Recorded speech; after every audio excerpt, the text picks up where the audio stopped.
Hola, esto es Crisis en el Aire, el programa de la revista Crisis para tirar del hilo de la coyuntura argentina. Todas las semanas elegimos 2 temas clave, los trabajamos y compartimos un análisis crítico. Hoy conducen Natalia Gelos, Mario Santucho y Facundo Iglesia. Este programa fue transmitido en vivo por FM La Tribu. Si querés escucharnos en directo, podés sintonizar FM 88.7 o fmlatribu.com los viernes de 14 a 16 horas. Antes de empezar, te recordamos que la Crisis 71 acaba de salir de imprenta y ya está disponible. Es un número imperdible, con un dossier especial a 50 años del golpe militar para preguntarnos qué memorias, qué derrotas y qué horizontes siguen en disputa hoy. Eso y mucho más. Si querés recibir la revista en tu casa, suscríbete en revistacrisis.com.ar/tienda. También te esperamos en la presentación del número, el domingo 22 de marzo a partir de las 19 horas en Club Social 911, Ciudad de Buenos Aires. Nos vemos ahí. Ahora sí, hoy, en el episodio 236 de nuestra 7ª temporada, un argentino mendigando en Nueva York y viaje al 8M federal. En este primer bloque de Crisis en el Aire vamos a meternos con la economía libertaria y vamos a ir de lo macro a lo micro. Porque la aparente estabilidad económica, reflejada en el precio del dólar, es sin duda el principal activo político del gobierno de ultraderecha, pero al mismo tiempo el modelo muestra sus límites y sus miserias. Pero más allá de la foto, la película es que Milei está tratando de reconvertir la matriz productiva de la Argentina para transformar al país en una neocolonia de los Estados Unidos, así, sin matices. Por eso esta semana viajó a Nueva York una vez más para tratar de conseguir inversiones de empresas yanquis que, sin embargo, eso quedó opacado por el escándalo que involucra al deslomado Manuel Adorni, el jefe de gabinete de la Nación, que llevó a su esposa en el avión presidencial tirando por la borda justamente el relato anticasta que supo construir el gobierno. El foco en Adorni y su mujer, Bettina Angeletti, sirvió para destapar otro viaje de ambos, también flojo de papeles, a Punta del Este en un avión privado. Y el jueves por la tarde, con este affair de los viajes de Adorni todavía copando todas las pantallas, el INDEC publicó la cifra de inflación de febrero que el gobierno no festejó porque esperaba menos de lo que se dio a conocer. Hablaremos también del brutal aumento de la deuda de las familias, uno de los índices más patentes del estrés al que está siendo sometido el cotidiano de la mayoría de la población. Bien, Nati, buena parte de la élite política, como decíamos, y empresarial argentina estuvo en Nueva York esta semana porque allá se celebró la Argentina Week, que es un evento de 3 días coordinado, organizado por la Embajada Argentina en Estados Unidos, junto al JP Morgan y al Bank of America, con el objetivo de convencer a empresarios, banqueros, inversionistas, yanquis en principio, de invertir en el país. Además, como decíamos, de la plana mayor del gobierno nacional, con un montón de ministros y funcionarios, una troupe bastante, todo el mundo decía, estaba impactado por la cantidad de gente que fue. Además de ellos, estuvieron nada menos que 11 gobernadores, con la intención de llevar cada uno de ellos agua para su molino, a ver si se juntaban unos mangos.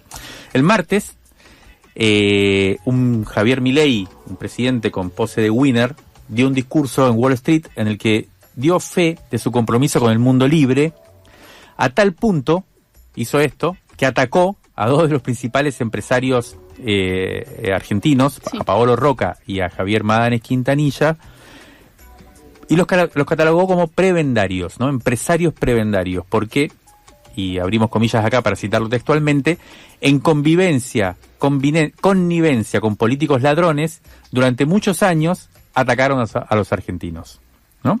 Hay que ver, todo esto forma parte de las disputas precisamente por cómo se va transformando el modo de acumulación en Argentina, que genera estas también peleas en las élites, ¿no? Uh-huh. Pero más allá de estas disputas, solo se anunciaron 2 inversiones, ambas de origen argentino y pertenecientes al grupo empresario de Marcelo Midlin, uno de los que está ganando a lo loco con todo este trajín. La primera de estas inversiones contempla un fondeo de $4.500 millones para ampliar la producción petrolera de Pampa Energía, la empresa de Midlin, en el área Rincón de Aranda, hasta llegar a alcanzar los 45.000 barriles diarios de producción, ¿no? Ese es el objetivo. La segunda inversión que se anunció con bombo y platillo es una planta de procesamiento de líquidos de gas natural que será desarrollada por TGS, que es una compañía en la que Pampa Energía también es parte de la sociedad, junto con la familia Sielecki. Esta segunda inversión sería de $3.000 millones. Como se ve, ambas en el rubro energético, sí, ambas en Vaca Muerta y ambas por parte del capital argentino. Sí, se decía también que era impresionante la proporción de empresarios argentinos que ¿verdad? Había en el Argentina Week por sobre empresarios estadounidenses, ¿no? Había un periodista ahí que citaba irónicamente a un empresario en off que decía, para eso lo hacíamos en Puerto Madero. Sí, dice que 80% de los presentes eran argentinos. Sí. Con los dos anuncios, además, el gobernador de Neuquén ayer salió a decir que Vaca Muerta es importante, pero que no todo dependa de ella, y pensando en estos 11 gobernadores que fueron, como que está bastante centralizado todo, ¿no? Bueno, Guido Carrel Lynch es un periodista de Clarín que estuvo cubriendo la gira allá en Nueva York, estuvo mirando de cerca, escuchando y viendo lo que pasaba, y le pedimos que nos mande un resumen de lo que escuchó y lo que vio. Nos mandó el siguiente audio. Indudablemente hay interés en invertir en algunos sectores en Argentina que son los que más se promocionaron en la Argentina Week o en la Semana Argentina en Nueva York que acaba de terminar. El sector de la minería, sin lugar a dudas, sobre todo porque van a empezar varios proyectos vinculados al cobre en Catamarca y en San Juan también.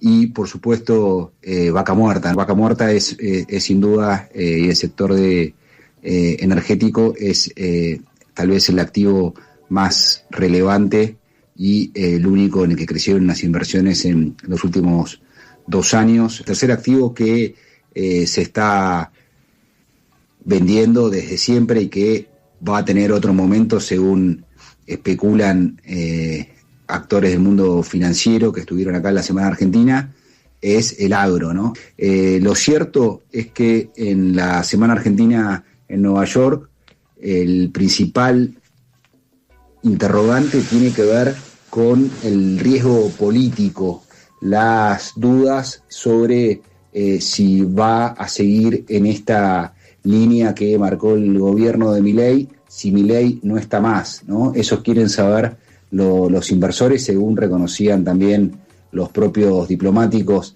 en el país, y ahí se abren más interrogantes, ¿no? Pero lo que vino a hacer el gobierno con 11 gobernadores a Nueva York fue justamente a mostrar gobernabilidad, a mostrar consenso y a mostrar que en estas 3 industrias, sobre todo, además del agro, en lo vinculado a Vaca Muerta, la producción de gas no convencional, de petróleo y la producción de minerales raros, no va a haber demasiados cambios en el futuro si Milei no está más, ¿no? Por eso era importante que hubiese gobernadores de otro signo político. Quedan dudas sobre si el gobierno aprovechó estos días. Luis Caputo, el ministro de Economía, y también los gobernadores le pidieron a los empresarios que agilicen las inversiones porque la gente ya no puede esperar más. Así que en el gobierno empiezan a tomar conciencia de que el reloj de arena puede darse vuelta.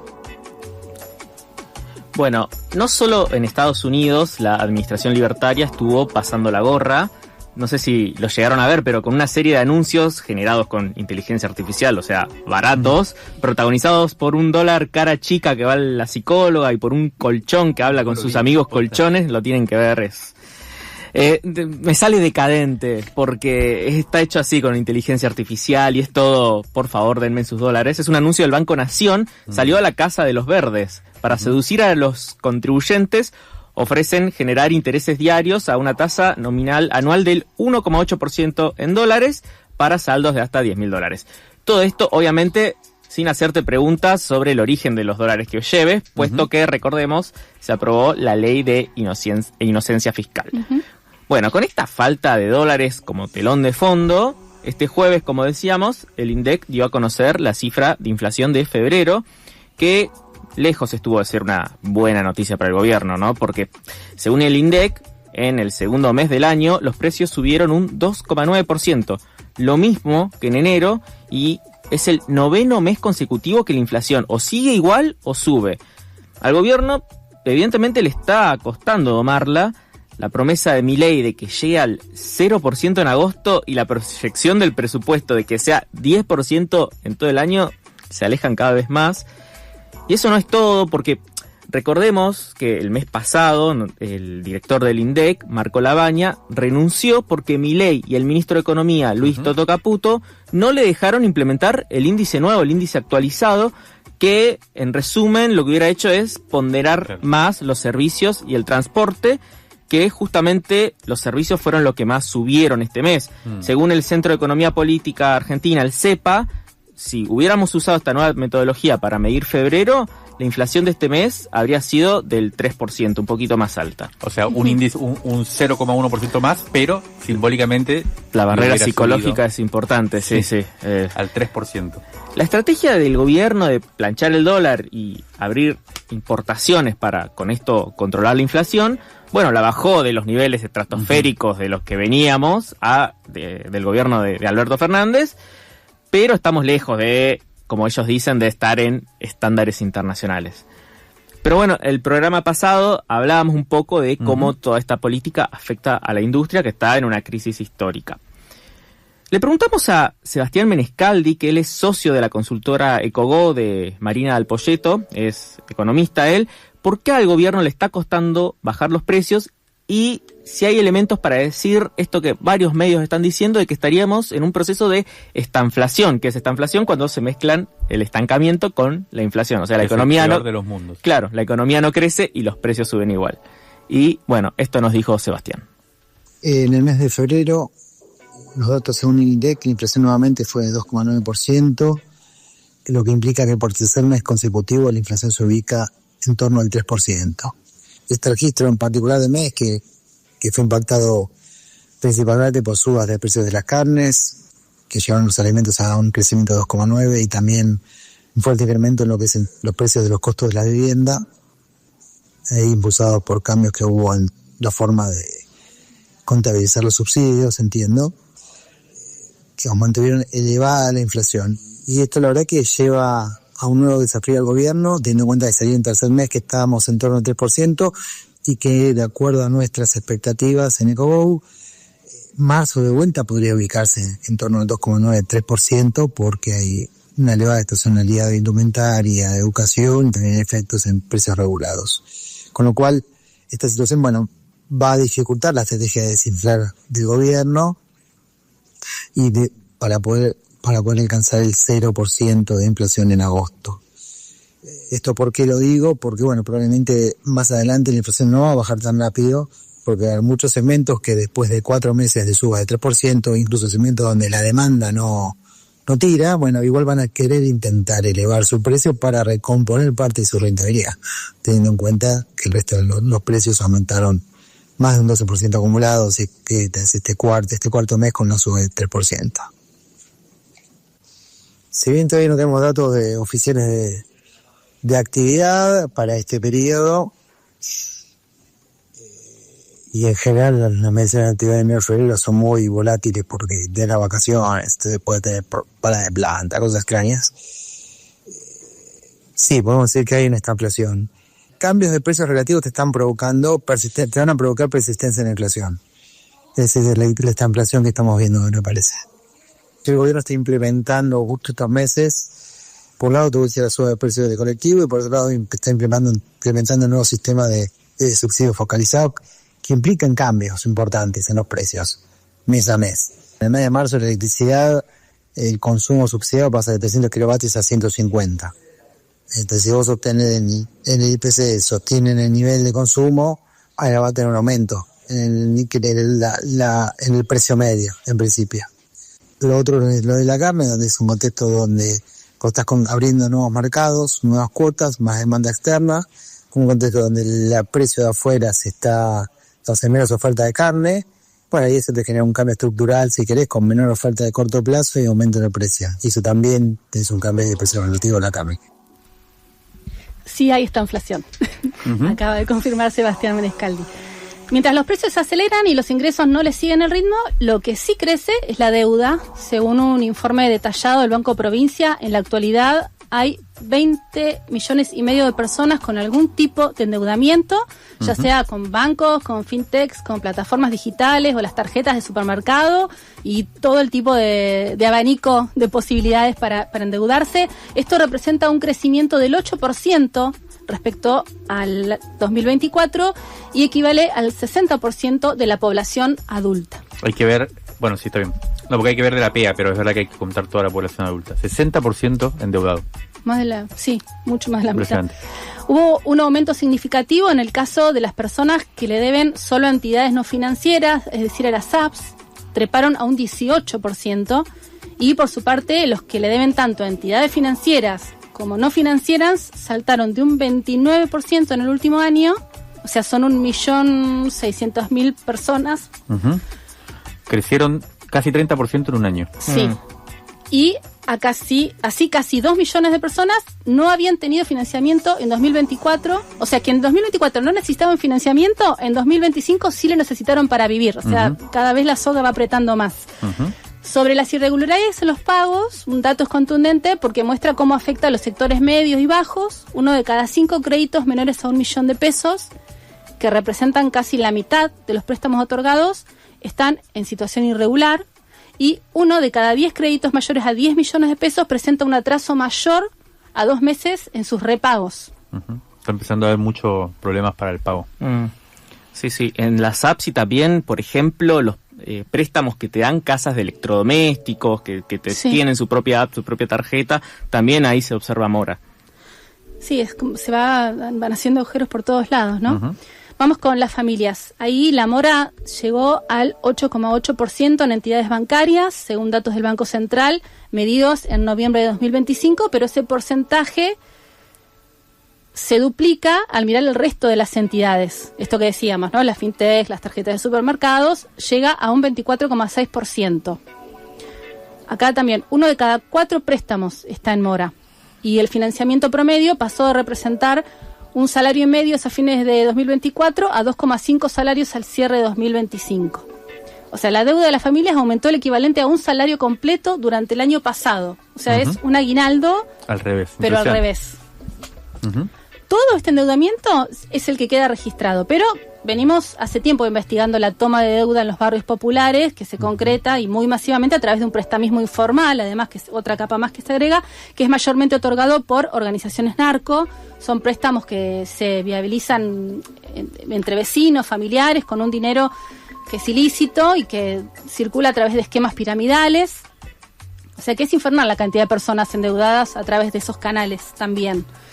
Le pedimos a Ariel Parajón, que es politólogo, que es maestrando en salud mental comunitaria y que es investigador sobre usos de sustancias, tecnologías y salud mental, que nos cuente su impresión sobre el fenómeno de los préstamos a través de las billeteras virtuales específicamente, y él nos dijo lo siguiente. Se me ocurren 2 o 3 factores por los cuales analizar este fenómeno. En primer lugar, un factor histórico estructural, y cuando digo estructural me refiero a la estructura económica, que tiene que ver con que hay una crisis económica tremenda, de una envergadura que como nunca se vio en muchos años. Y también digo histórica, porque si lo pensás en términos de perspectiva histórica, por ejemplo, con respecto a la crisis de los 90, de principio de los 2000, vos ahí tenías una crisis económica que generó, por ejemplo, la aparición en esos momentos de crisis, fines de los 90, principios de los 2000, de las prestadoras de última instancia, tipo los efectivos efectivo rápido, dinero fácil y demás, que eran financieras, prestamistas de última instancia, donde la gente iba, ponía el DNI, dejaba el DNI o dejaba una copia del DNI y podía acceder a un crédito rápido para poder seguir teniendo liquidez de dinero. Sobre todo los sectores populares, los que van en búsqueda de esos créditos fáciles, bastante difusos en términos de contractualidad y de legalidad y de las condiciones y de las obligaciones que puede tener una persona con respecto a esa deuda. Ahora, ese factor que antes aparecía en comercios que tenían un cartel que decía efectivo sí, efectivo rápido, dinero fácil, etcétera, hoy se transformaron en una plataforma. Entonces ahí vos tenés que esas financieras en algunos casos se han concentrado mucho más en billeteras virtuales, mucho de mayor porte, si se quiere, de mayor incidencia en el mercado financiero, como puede ser Mercado Pago u otras, que tienen un rol un poco mucho más multipolar, si se quiere. Tienen un ecosistema de plataformas dentro de esa corporación que le permite generar liquidez de dinero, traquear información de consumidores, saber con qué se paga, facilitarle elementos de compra y de toma de deuda a las personas y al mismo tiempo capturar data y capturar información sobre qué gastos hacen esas personas y demás. Entonces es un conglomerado de plataformas o un ecosistema de plataformas que a esas corporaciones le permite tener muchísima más información y al mismo tiempo muchísimo más mercado. Sí, estamos hablando del sujeto deudor como un mercado. Como en lo artesanal aparece el narco en el barrio que le presta al que no tiene una plataforma o al que no se quiere meter en algo digital, bueno, cualquier persona que puede tomar un préstamo en Mercado Pago lo va a intentar tomar para poder transitar la crisis. Y después tenés una variable, un factor que tiene que ver con algo más infraestructural, de coyuntura, de una nueva vuelta de tuerca del capitalismo, que yo no es que yo lo denomino, sino que me apoyo en esa concepción de capitalismo de plataformas, que opera a través de plataformas digitales, y que tiene ciertas características, te podría decir dos: la instantaneidad para poder capturar una sensación o una necesidad que uno tiene. Me refiero a, estás a un clic de distancia entre apostar en una casa de apuestas y pedir un préstamo en Mercado Pago para seguir apostando. Lo digital, y esto también sería el tercer factor, también genera otro proceso que tiene que ver con el anonimato. Hay una sensación por momentos en muchas personas que toman deuda, que piden préstamos y demás, o que utilizan plataformas en general, que es como no los ven, hay una dimensión de lo corporal ahí que no se juega, pero sí se juegan todos los datos que cargó en la plataforma, ¿me explico? O te permiten la posibilidad, por ejemplo, de tener que firmar un papel frente a alguien y entregarle el DNI físico. Bueno, muy interesante. Lo escuchábamos a Ariel Parajón, con una reflexión que me parece que nos permite cerrar o intentar cerrar un poco el bloque, porque creo que pone en juego algo de los mecanismos que tenemos sobre los cuales vamos a tener que empezar a pensar cómo se construye una subjetividad que logre atravesar este momento tan fuerte, ¿no? Empezamos el bloque hablando de Argentina Week en Nueva York y la gran articulación macro del modelo económico entre el gobierno nacional y el gobierno de Estados Unidos, el Tesoro. O sea, estamos acá hablando de una especie de enemigo súper grande, súper abstracto, o bastante concreto, ¿no? Porque es imperialismo, pero que está allá lejos.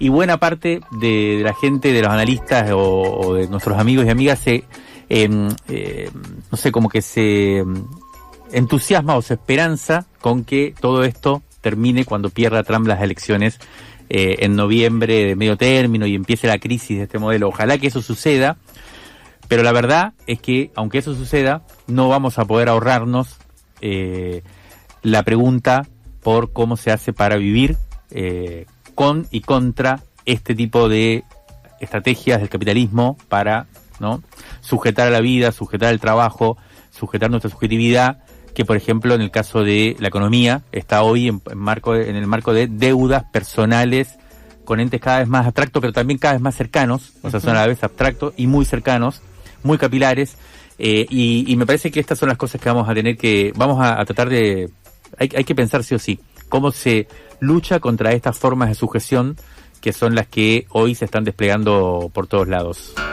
Ya salió Crisis 71, el primer número de este 2026, y viene cargado, un dossier especial a 50 años del golpe militar. Jimena Tordini interviene en el terreno minado de la memoria, y Raquel Robles reabre el debate sobre los juicios de lesa humanidad. Además, junto a Bar de Viejes, rastreamos historias de fugas en bares, y conversamos con Pilar Calveiro sobre qué hacer para salir de la parálisis. También vas a encontrar artículos sobre la doctrina Donroe en Venezuela, un buceo sobre nuestra relación con la fauna marina, un ensayo visual sobre las brigadistas en Córdoba y un atlas minucioso sobre quién controla la infraestructura nacional de los Watts. Eso y mucho más. Recordá suscribirte en revistacrisis.com.ar/tienda para reservar tu ejemplar y recibirlo directo en tu casa. Las marchas del 8M, que este año fueron en realidad del 9M, el lunes que pasó, fueron masivas y se sintieron fuerte en todo el territorio federal. En este segundo bloque de Crisis en el Aire vamos a hablar del Día Internacional de las Mujeres Trabajadoras y nos vamos de travesía por distintas provincias del país para ver qué reclamos surgieron al calor de las problemáticas de cada región. Primero vamos a ver unos números generales vinculados a la economía para hacer foco en un aspecto y tomar del hilo que dejó abierto el bloque anterior, ¿no? Más allá de que la brecha de género salarial se mantiene entre el 20 y el 27%, según los datos del INDEC, hay otros números que permiten ver estas diferencias. Un informe del Instituto de Pensamiento y Políticas Públicas fundamenta con números, por ejemplo, que el endeudamiento y la precariedad de las vidas pesa mucho más en las mujeres de nuestro país. Por un lado, porque tenemos peores condiciones laborales, como decíamos, y son estructurales, subempleo, pluriempleo, todo sigue dando peor para las mujeres en esas variables, y a eso se le suma la deuda doméstica, que un poco también hablamos de manera general en el bloque anterior, y que ya es un componente medular para sostener el mes, que termina pesando y limitando también la toma de decisiones en el día a día, ¿no? ¿Cuáles son las consecuencias de estar con la soga al cuello? Que era un poco lo que estaba detrás de esos números que mencionábamos en el bloque anterior. Casi un 60% de los hogares con una mujer a cargo reunieron algún tipo de deudas en sus hogares. En 2025, el 72% de las casas sostenidas por mujeres debió destinar financiamiento a comida y medicamentos, y se suma que 7 de cada 10 registraron atrasos en esas deudas y en esos servicios básicos.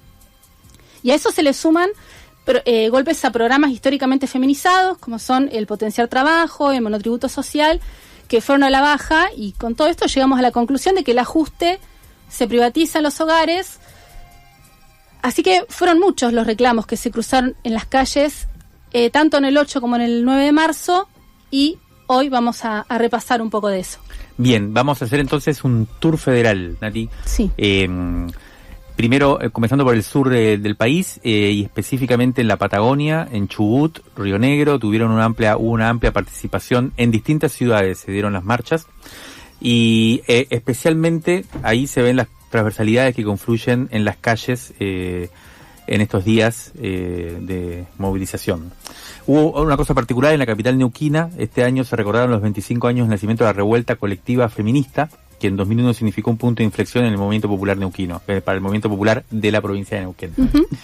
Neuquén, capital, la concentración fue en el monumento de San Martín.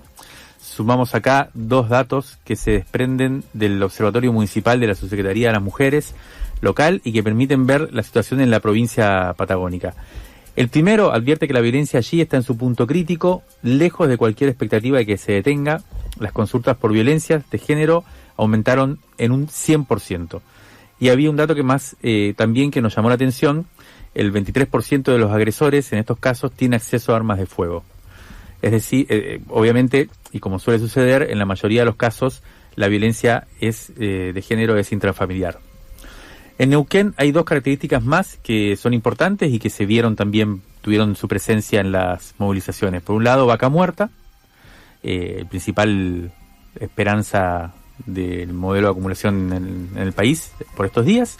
Y por otro lado, la fuerte presencia de comunidades mapuches que buscan reconocimiento y que tienen una importante participación de mujeres en sus organizaciones, ¿no? Para tener un fresco de lo que ocurrió el 8 de marzo, el 9 de marzo, por aquellas tierras, vamos a escuchar a Melissa Cabrapán, que es integrante de la Confederación Mapuche de Neuquén y miembro del Consejo Zonal Trauco. Desde la confluencia de los ríos nos envió el siguiente audio. Mari Compuché, aquí les habla Meli Cabrapán Duarte de la Confederación Mapuche de Neuquén, del Consejo Zonal Trauco, aquí en la zona de la confluencia de los ríos en Neuquén.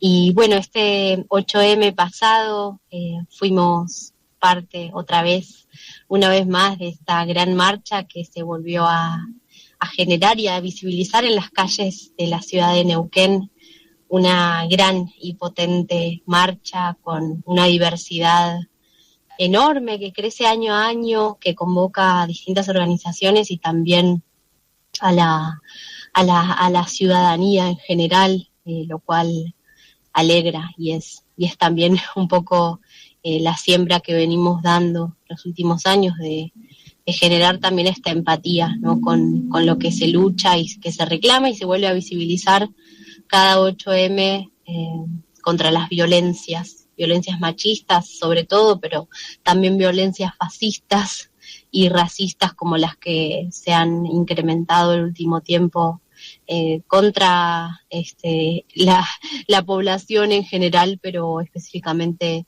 contra las mujeres mapuche, contra el pueblo mapuche aquí en esta localización en especial. Venimos aportando a esa diversidad del movimiento, del gran movimiento feminista, transfeminista, aportándole esa interculturalidad que debe ser y que en la práctica se viene construyendo gratamente con compañeras, con posicionamientos críticos, trayendo también nuestras demandas en defensa del territorio, en defensa del agua, en defensa también de la educación intercultural y de todo lo que significa nuestra presencia aquí en este territorio que es preexistente a la construcción del Estado y que hoy en día y desde el gobierno de Milei se ha visibilizado totalmente una reacción anti-mapuche contra el buen vivir de toda la sociedad aquí en la región. Así que venimos a traer otra vez estas consignas por el Cumefelén, por el buen vivir y por vidas libres de violencia en nuestros territorios, en nuestras comunidades, organizaciones y también en esta sociedad amplia, viendo y viviendo y sufriendo también un recrudecimiento y un total vaciamiento de políticas de género y de vulneración también de derechos de las mujeres y diversidades. Bueno, ahí escuchábamos a Melissa Cabrapán, que ponía el acento en la interculturalidad y también en la presión especial que se produce en lugares que hoy son estratégicos. En el primer bloque, repasábamos la gira de los gobernadores por la Argentina Week en Nueva York. Entre ellos estaba Carlos Adir de Jujuy, que fue uno de los que dio el presente, y mientras él estaba allá en su provincia, hubo una gran marcha que estuvo atravesada por el clima más general de reclamos salariales, ¿no?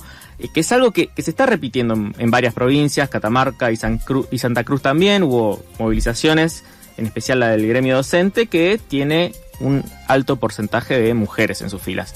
Y sumemos también que ese lunes en San Salvador de Jujuy tomó un reclamo de las policías provinciales, que se manifestaban en los alrededores de la Casa de Gobierno pidiendo por un aumento de sueldos. Es algo que está sucediendo en varias provincias. O sea, mientras el gobernador atendía afuera los negocios grandes, o eso intentaba, adentro la situación estaba bien picada.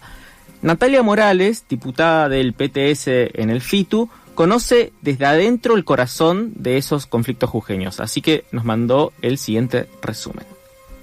Repercutieron varios ejes que hacen a la lucha y organización de las mujeres y diversidades en el país, ¿no? Uno de ellos tiene que ver con la reforma laboral y todas las reformas esclavistas que lleva adelante el gobierno nacional con el aval y el apoyo de gobernadores provinciales, como sucede con Carlos Adir de la UCR, que aportó el voto de un diputado a esa reforma y que también se ve ahora en este momento en los Estados Unidos entregando los minerales, los bienes comunes, los recursos estratégicos. Después también se expresó con fuerza el reclamo por ni una menos. Ni hablar que Jujuy es una de las provincias con mayor tasa de femicidio. También tuvo expresión en la movilización, reclamos de las trabajadoras, mujeres de municipales, del sindicato SEOM, del sindicato APUAP, docentes universitarias o de la docencia de CEDEMS y de ADEP.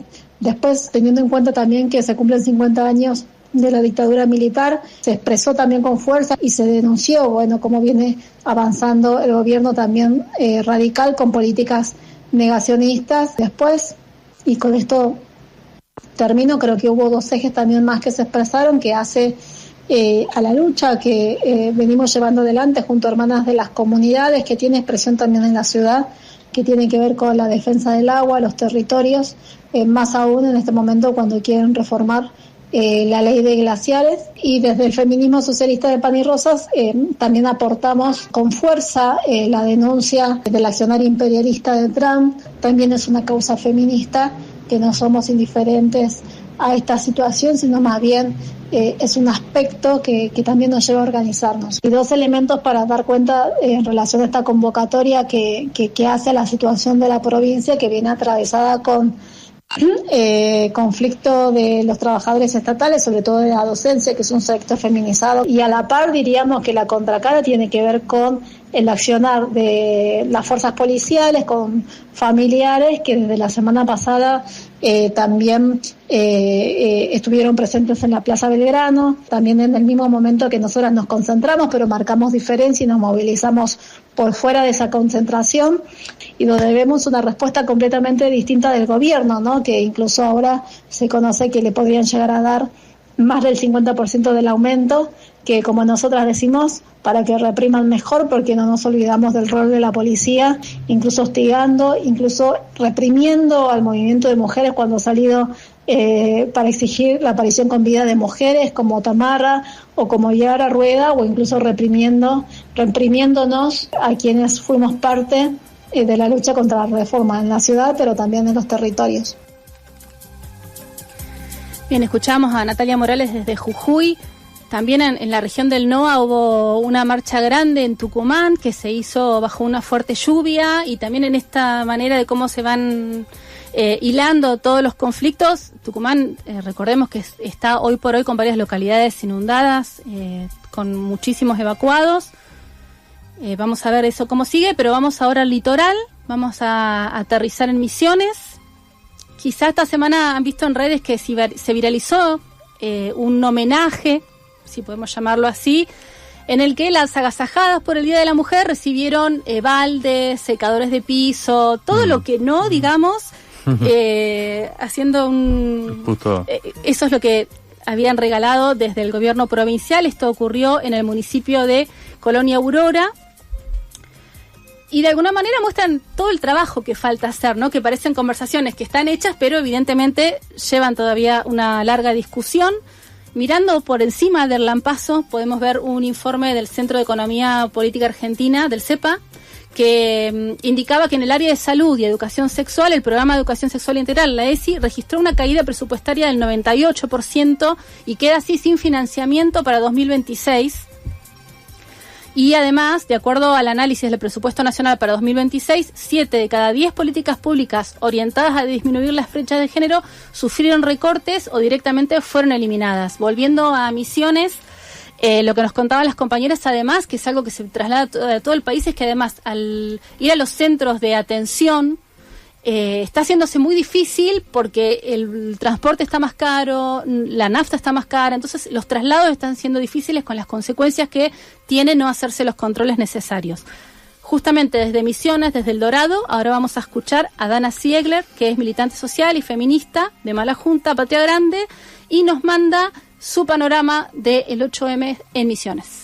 En Misiones el 8M se vivió de manera diversa. Por un lado, en la capital de la provincia tuvo lugar una marcha que fue bastante masiva, con la consigna principal "Fuera Milei", en oposición al gobierno nacional. También al gobierno provincial, que viene avalando todas y cada una de las propuestas y políticas de ajuste y reforma que se están haciendo a nivel nacional. En nuestra provincia estamos viviendo un éxodo masivo de trabajadores a países limítrofes, lo que está dejando un tendal de familias monomarentales en total precariedad y vulnerabilidad, el abandono de las obras de integración sociourbana en los barrios populares que favorecen el avance de la narcoestructura, y toda una generación de jóvenes diezmada por el consumo de pedra, en lo que llamamos un genocidio por goteo, que afecta principalmente a las mujeres, que somos quienes estamos cuidando esas vidas como podemos, ¿no? Por otro lado, también la criminalización de la protesta. Estamos viviendo una política de disciplinamiento por parte del sistema judicial y político de nuestra provincia hacia el derecho a la protesta muy profundo, con compañeros y compañeras procesados, y bueno, eso también fue parte de las consignas principales en la marcha del 8M. Por otro lado, hubieron expresiones de feminismo popular, como fue lo que sucedió en Banda, donde se realizó un almuerzo con compañeras trabajadoras y tareferas, un almuerzo comunitario, donde también tuvimos un espacio para reflexionar en torno a esta fecha en su sentido más político, y que tal vez es la primera vez que estas compañeras tienen la oportunidad de acceder a esa información o de pensar esta fecha de esta manera, lo cual nos parece una característica del momento, donde sabemos que nuestro rol como militantes es fortalecer los lazos comunitarios que estas compañeras están tejiendo en sus barrios, y que la participación política para las compañeras hoy no debe ser un peso, no debe ser una carga, sino que nosotras tenemos que encontrar la manera de facilitar el acceso a la participación política y la construcción de poder popular en los territorios más alejados de nuestra provincia y de nuestro país. Y bueno, finalmente, todo el aparato simbólico, institucional, estatal, puesto a disposición de reforzar estereotipos de género con diferentes actividades que hasta fueron tendencia a nivel nacional por los debates que generaron, pero más que nada esto lo que genera es un nivel de violencia simbólica hacia una fecha, violencia simbólica e institucional hacia una fecha que debería ser una fecha de lucha, de reflexión y de reconocimiento de las mujeres trabajadoras de todo el mundo, ¿no? Bien, llegamos a Buenos Aires, así después de este recorrido federal. Hubo actividades acá en la capital durante los 2 días, el domingo y el lunes. En la ciudad se marchó el lunes 9 desde Congreso hasta Plaza de Mayo. La fecha se acordó para que pudiera hacer marcha con paro y que hiciera mella. Si se hacía el domingo iba a ser menos visible. La marcha fue enorme, la convocatoria sobrepasó, me parece, las expectativas, y hubo mucha potencia también, mucho más que en los últimos años, así que es una gran noticia. Y esta semana también, además, se cumplió 1 año de la represión más enigmática del gobierno de Milei, la del 12 de marzo del año pasado en Plaza del Congreso, cuando Pablo Grillo fue impactado por una granada de gas lacrimógeno y casi muere, uno de los heridos el más grave de ese día. Por eso nos parecía importante vincular la movilización por el Día de la Mujer Trabajadora con la represión de este gobierno, que se cumple 1 año, como decíamos, el 12 de marzo, y le pedimos a Agustina Lloret, amiga, abogada del CELS, y también creyente en la causa de Pablo Grillo, representando a la familia de Pablo, que nos cuente qué impresión tuvo ella en la marcha y cómo vincula ella ambas cuestiones. Escuchémosla. La manifestación del 8M de este año coincide temporalmente con el primer año desde que Pablo Grillo sufrió el ataque del cabo Primero Guerrero de Gendarmería. Es muy importante el nivel de convocatoria que tuvo la movilización del 8M, si tenemos en cuenta que lo que pasó el 12 de marzo del 2025 con Pablo, con Jonathan Navarro, con Beatriz Blanco y con otros manifestantes, tuvo como principal objetivo básicamente desincentivar la protesta, generar miedo y hacer que la gente se quede encerrada en su casa, que tenga temor a movilizarse y a reclamar en contra del Estado. Esto que es claramente, digamos, el objetivo que se propuso el gobierno de Javier Milei y sobre todas las cosas, la gestión de Patricia Bullrich en el Ministerio de Seguridad inició con el protocolo 943 en diciembre del 2023, que básicamente transformaba a la protesta social en un delito, y todo el aparato estatal comenzó a organizarse detrás de la idea de reprimir lo que toda la vida, desde el momento, o sea, de la historia democrática argentina, se trató de un derecho fundamental. Tras de eso, bueno, obviamente, no solo agresiones físicas completamente convalidadas por la ministra y por el presidente, sino también procesos de criminalización extensos, sostenidos, basados en ninguna prueba, y en los que se acusa a manifestantes de figuras como el terrorismo.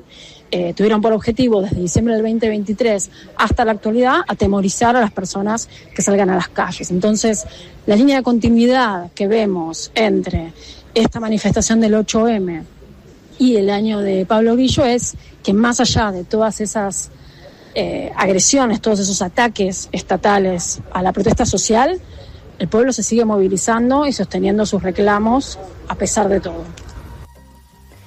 Bien, hicimos esta travesía por las provincias para tratar de ver cómo se hilvanan los conflictos, ¿no? Entre lo general y lo particular.